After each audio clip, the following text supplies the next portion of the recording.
All right, here's our video today. Yellow fever and Philadelphia in 1793.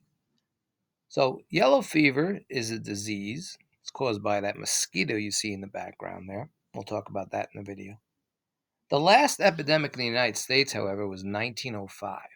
It's a long time ago. So, when we think of yellow fever, a lot of people may think of yellow fever as a disease from history. However, it's still active, it's still happening around the world, especially in Africa and South America. So, again, the last epidemic is 1905. And so, with this video, we're going to talk about the epidemic in Philadelphia in 1793. Let's get my pen going here. We'll use red. And it's caused, like I said, it's caused by this mosquito, this special mosquito, and it's called, I'll write it down over here, Aedes aegypti. Aedes aegypti. And it's the same mosquito that carries the Zika virus. You might have heard about the Zika virus. So Aedes aegypti, Aedes aegypti is the mosquito. So when we call mosquitoes that carry a pathogen, carry a virus, we call it a vector. So if the vector it's what's transporting this virus. So Aedes aegypti is the vector for yellow fever. All right, and here's a map, 1793 Philadelphia. And Philadelphia at this time, right? Well, before this time too, it was the second capital of the United States. So let's write that over. The second capital. Here's our social studies part. Second capital of the U.S. Right, New York was the first capital. I'll just put USA. And it was the capital from 1790 to 1800. And we can say that the yellow fever epidemic maybe was the cause of its downfall from being the capital. Maybe. We can add that in there. But anyway, let's think about this. In 1793, George Washington was the president, and his administration was living in Philadelphia. George Washington was president. And you think about this, there's no Secret Service back then. So just think, he's walking down, this is Market Street, where his, around here, around this area over here, this is where his administration was. So, you have Washington, you have Hamilton, Madison, Jefferson, Adams. Talk about celebrities back then. They're all walking around without Secret Service. People are probably used to them. He's probably leaving his home in the morning, saying goodbye to Martha Washington, and I'll be back for dinner and stuff like that. And Ben Franklin wasn't around. He died in 1790. So you have all these celebrities and all these founding fathers that we think about today, and they were living in the city when this outbreak happened. And when the outbreak did happen, and when all these deaths started occurring, what do you think happened to Washington and Hamilton and Jefferson? Well, they all fled. They fled the city. So we'll talk about that in this video. So now we have to leave Philadelphia for a minute and go to the Caribbean. And this island that used to be called, now it's called Haiti today, but it was called Saint Dominique. So this part right here, so let's get our pen going. And it was owned by the French. It was a French colony, a very successful French colony. And what happened in 1793, there was a slave rebellion going around, slave revolt. And so the French slave owners wanted to flee the island. And they did. They fled the island, and where do you think they ended up? In Philadelphia. So these French slave owners and their slaves,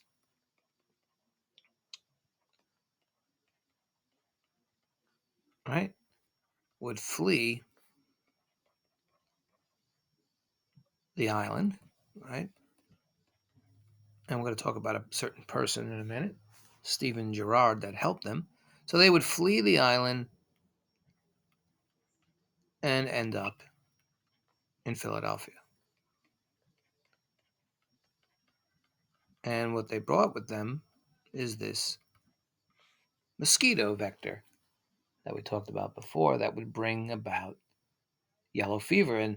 And in the end, and what would happen is 5,000 people would be dead. 10% of the city of Philadelphia would be dead because of this yellow fever. Now, we know the cure for yellow fever today.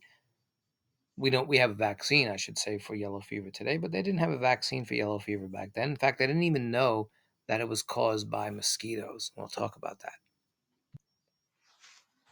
And let's write this merchant's name down. His name is Stephen Girard. He's a merchant in Philadelphia, rich merchant. And so he was being benevolent. He was being kind. So he offered his ships to the French slave owners and their slaves and brought them to Philadelphia. So there was about, I'll write these numbers here, about 1,200 slave owners plus 600 slaves ended up in the ports of Philadelphia. So Stephen Girard, unbeknown to him, is he's bringing the slave owners, he's bringing these slaves, but he's also bringing the mosquitoes, right?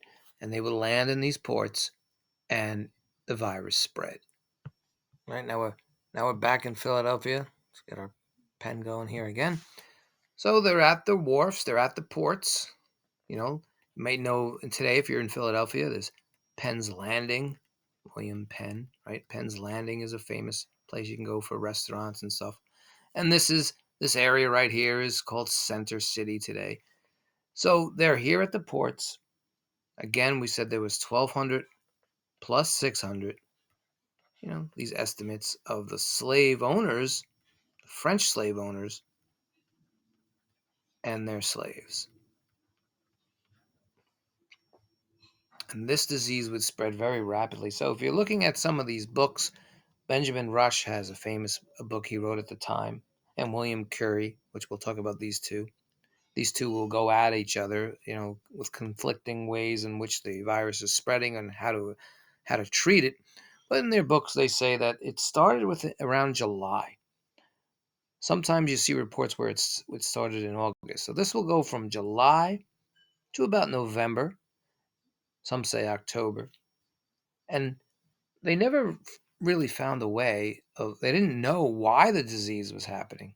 They had all these explanations they came up with, but they couldn't stop the disease. And in the end, like I said previously, 5,000 people were dead.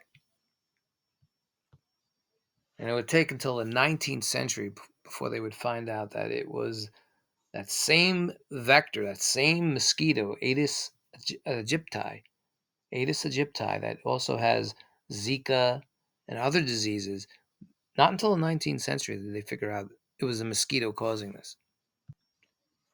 And these symptoms, let's write down some of the symptoms, right? We had, put a line there, we had a fever, constipation. And then they were getting blood, having bleeding gums.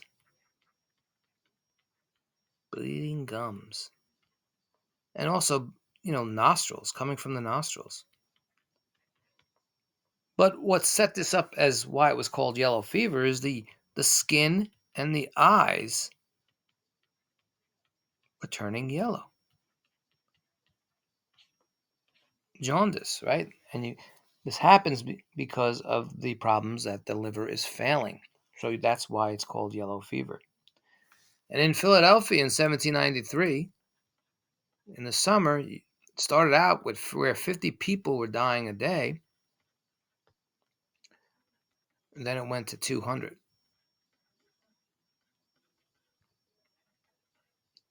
And everyone's trying to find an explanation for this. And again, like I said, George Washington and his cabinet, they would flee to Germantown, which is up north, 10 miles away up north. And here's a picture of Philadelphia today. Let's get the pen going. Use green. So here is where we're talking Center City. It's a little blurry. Center City. This is where all the tourists go today. This is where the ports were. Here are the ports. And you can see that Washington would go to Germantown over here. Germantown. Of course, he didn't stay there a lot. He was spending some time back in Virginia also. And he would come back to Germantown. Now, a lot of people say that this was the cause of Philadelphia losing its capital because Philadelphia had hoped to be the capital of the United States. Again, it was the second capital of the United States. But that may not have happened anyway. A lot of people, a lot of the Virginians in Washington's cabinet, like Jefferson and, for example, they were pushing for a city closer, and eventually would become Washington D.C. So Philadelphia stayed the capital until the 1800s. Because in the 1800s we have this new age of Jefferson, where Jefferson becomes the third president of the United States. And Washington, though, he planned out where the capital would be. He knew that this would be a capital and so forth. But that's another video, another story. So we have Washington in the cabinet in Germantown. We have the virus spreading in Center City, and 200 people are dying a day. And so now comes these two doctors. We have Benjamin Rush on one side and William Curie on the other. So let's get a little picture of them.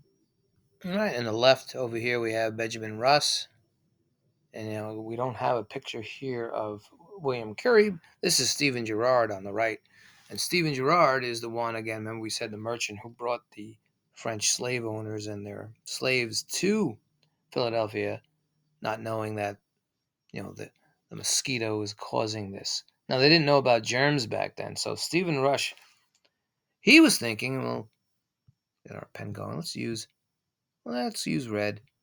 So Stephen Rush, we'll put Benjamin Rush, not Stephen Rush. That's Stephen Girard over here. So it's Benjamin Rush. Benjamin Rush. There he is over there thinking. He's probably thinking, what should I do? So he thought it was bad air.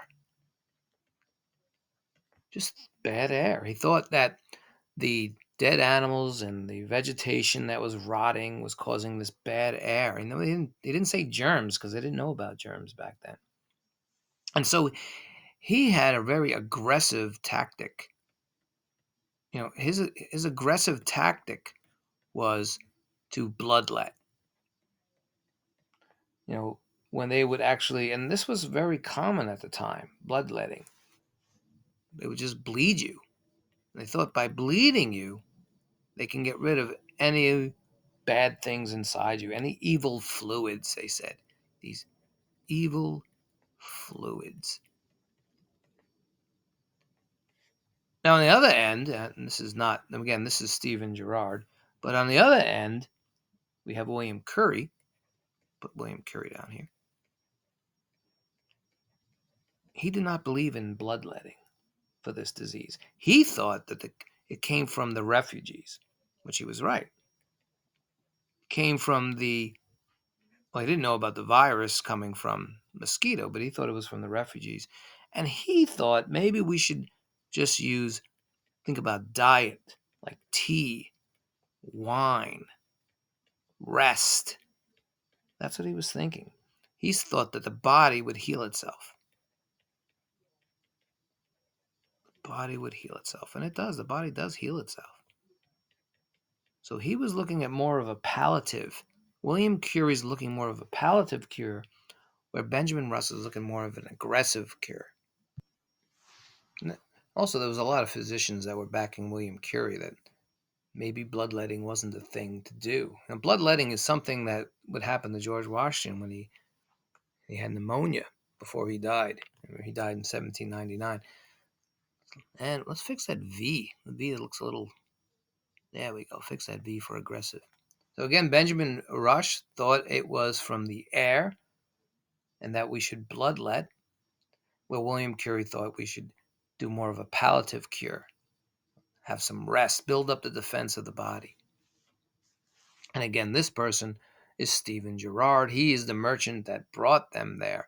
Now again, Stephen Girard, he would help when they were organizing hospitals. He helped organize hospitals. He helped, he didn't flee the city. So even though he brought them there and people thought maybe him bringing them there may have caused the disease, he did try to help with that. He even practiced nurse, helped with the nurses. So it wasn't like he fled, trying to make up for his mistakes probably. So in the end, in this the only thing that stopped the yellow fever was the frost that came within late October and November. And in the end, again, 5,000 Philadelphians would die. 1 in 10 Philadelphians would die. And they didn't know that this was caused by a mosquito.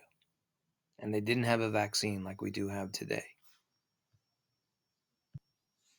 And one last thing, let me get a picture of it. One last thing they were using also is, and which has been used in the 17th, 18th, and even the 19th century, was using mercury, which we know today is very dangerous to use.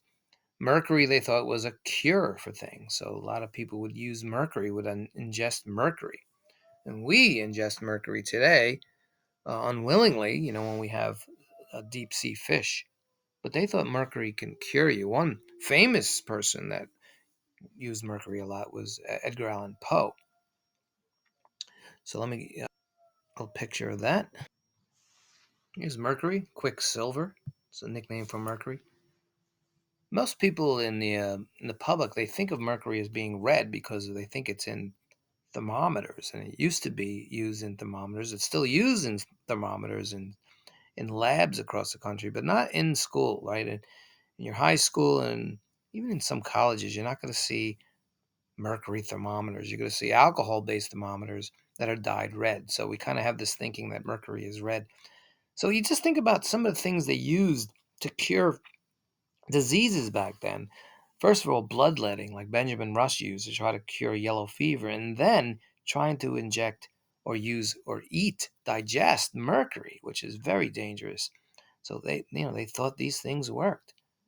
Thank goodness that we keep doing research to try to prevent some of these mistakes from being made in the future. All right, so that's our video on yellow fever in Philadelphia, 1793.